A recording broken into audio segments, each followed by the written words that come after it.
نفسي بنور من فؤادي حينما رددت يا رب.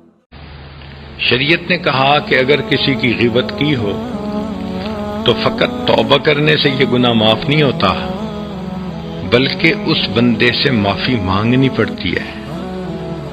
اب اس بندے کو اگر آپ بتائیں کہ جی میں نے آپ کے بارے میں یہ باتیں کی تو جھگڑا تو اور بڑھ جائے گا.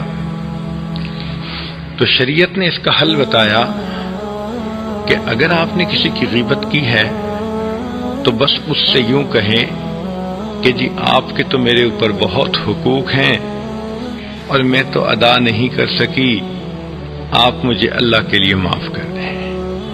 اس بات کو سن کر اگر اس نے کہہ دیا ہاں تو بھی ٹھیک، اور اگر وہ مسکرا پڑی تو بھی اس کی طرف سے اجازت مل گئی. حينما رددت يا رب العباد